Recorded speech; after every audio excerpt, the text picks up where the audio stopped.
دیکھیے ہمارے جو اسلاف ہیں صحابہ کرام کے بعد ائمہ، یہ ہمارے اسلاف میں چوٹی میں ہیں۔ ان اسلاف میں، ان ائمہ میں دو بنیادی قسمیں ہیں، ایک محدثین اور ایک فقہا۔ محدثین ان کا کام کیا تھا؟ قرآن تو اللہ نے خود جمع کر دیا تھا، میں پہلے دن بیان کر چکا ہوں حضور کے سیرہ مبارک میں۔ حضور نے صحابہ کو اسی ترتیب سے قرآن پڑھا دیا اور سینکڑوں صحابہ نے یاد کر لیا۔ پھر جو کمی اگر رہ گئی تھی کتابی شکل میں حضرت ابو بکر لے آئے۔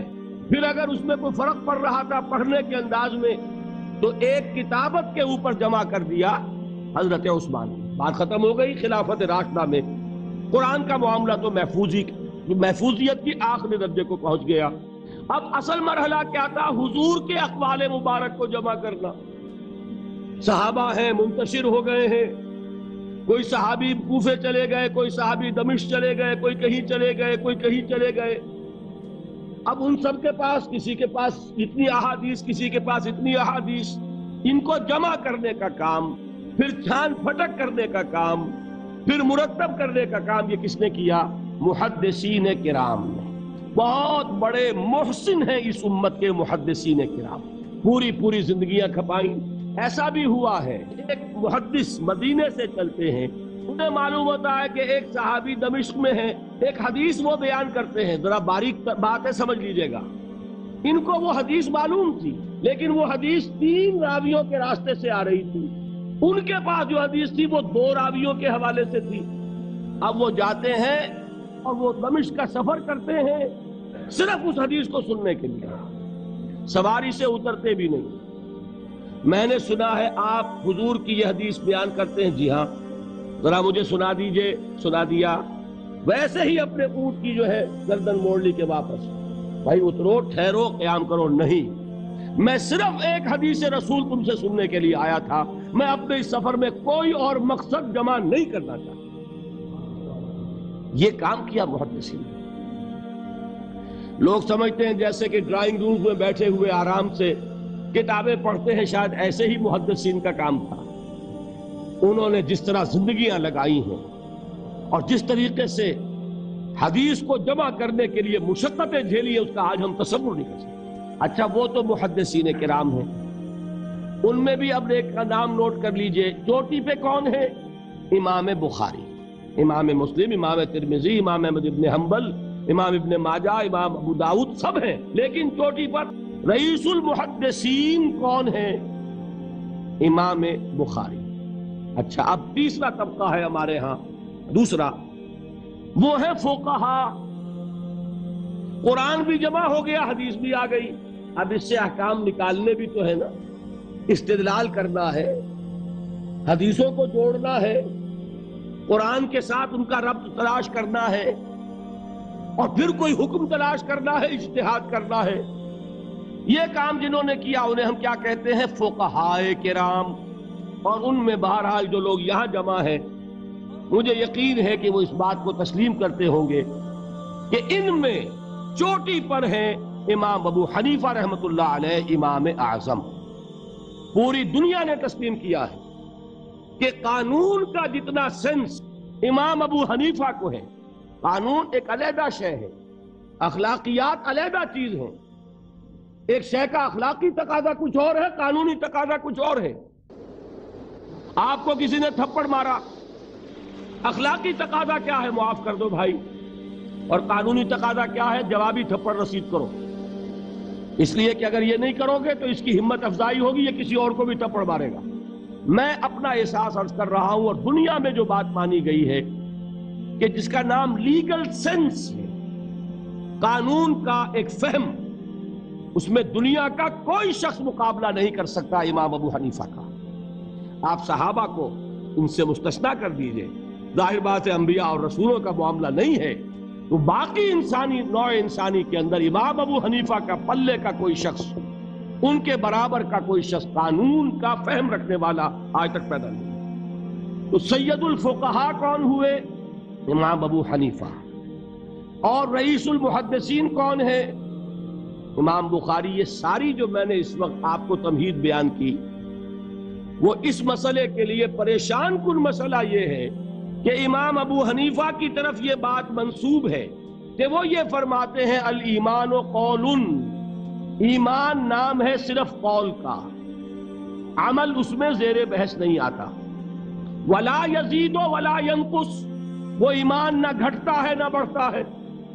اب دوسرا سٹیٹمنٹ سنیے، وہ ہے امام بخاری کا، رئیس المحدثین کا، الایمان قول وعمل، ایمان نام ہے قول اور عمل کے مجموعے کا، قول اور عمل دونوں چیزیں ایمان میں شامل ہیں، وَيَزِيدُ وَيَنْقُصُ، وہ گھٹتا بھی ہے بڑھتا بھی ہے۔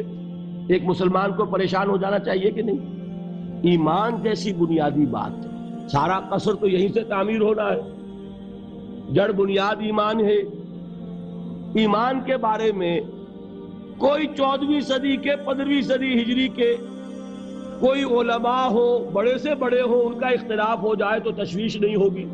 یہ کن کے درمیان اختلاف ہو رہا ہے؟ رئیس المحدثین امام بخاری اور سید الفقہاء امام ابو حنیفہ، اور کتنا بنیادی اختلاف، بظاہر متضاد باتیں، بظاہر کہہ رہا ہوں میں، یہ تو معلوم ہوتا ہے کہ بہت زبردست اختلاف ہے جو حل نہیں ہو سکے گا۔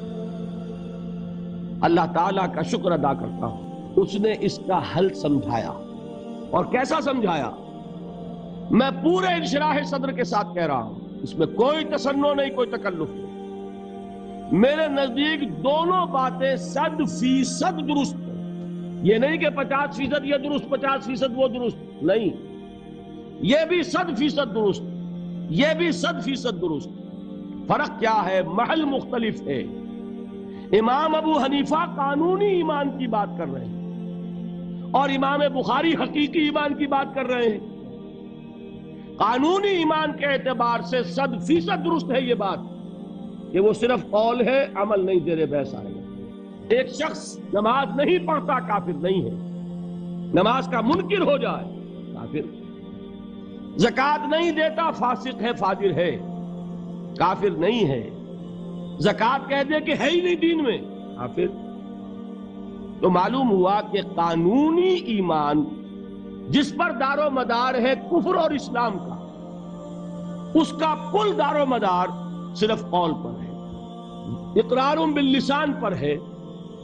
یہ بات آپ نے سنی ہوگی، امام ابو حنیفہ کا قول ہے 100% درست کہ گناہ کبیرہ سے بھی انسان کافر نہیں ہوتا۔ کبیرہ گناہ ہے، شراب پی ہے، کافر نہیں ہے، حد لگا دو۔ حضرت عمر نے اپنے بیٹے پر حد جاری کی، ایک مرتبہ مصر میں حد جاری ہو چکی تھی، لیکن حضرت عمر کو احساس ہوا کہ وہاں شاید رعایت کی گئی ہوگی خلیفہ کے بیٹے پر حد جاری کرنے میں، لہذا پھر بلایا اپنے پاس اور دوبارہ حد جاری کی۔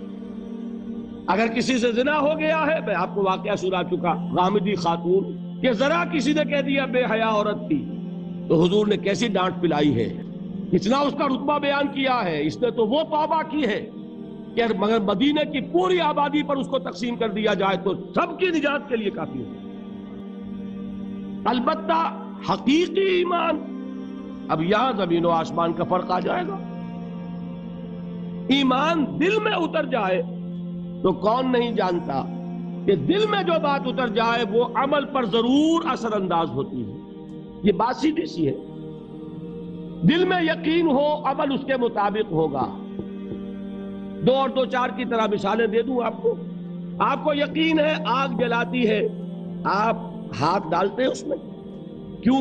یقین ہے کہ جلاتی ہے، لہذا کوئی شخص ہاتھ نہیں ڈالے گا، غلطی سے پڑ جائے تو پڑ جائے، جان بوجھ کے کون ڈالے گا؟ اچھا، میں بلکہ یہاں تک کہا کرتا ہوں کہ یقین تو بڑی دور کی شے ہے، گمان بھی ہو، گمان، اس کا نتیجہ بھی عمل میں نکل آتا۔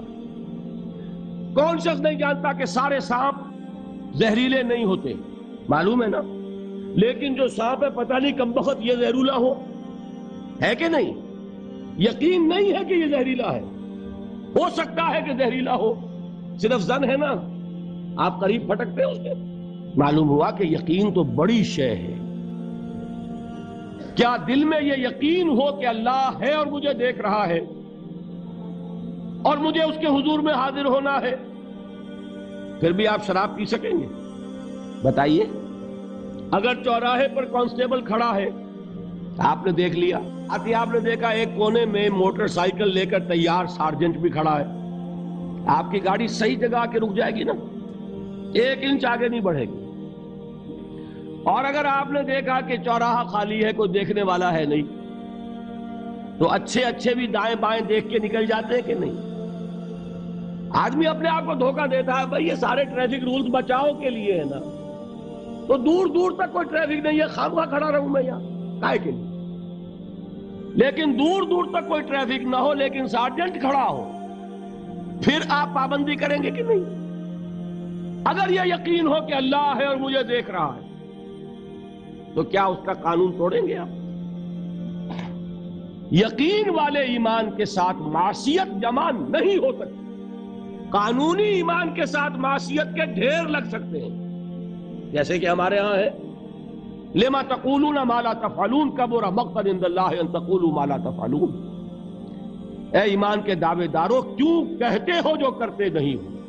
اللہ کے غضب کو بھڑکانے والی ہے یہ بات کہ تم کہو جو کہ کرتے نہیں۔ ہماری امت کی اکثریت کا حال یہی ہے کہ نہیں؟ یہ کیا بات ہے کہ قانونی ایمان ہے، اس کے ساتھ معصیت کے انبار ہیں۔ حقیقی ایمان ہو تو معصیت کا وجود ہو نہیں سکتا۔ اب بتائیے ایمان اور عمل علیحدہ ہو جائیں گے کیا؟ یہ ہے مسئلہ جو امام بخاری کے سر پہ ہے۔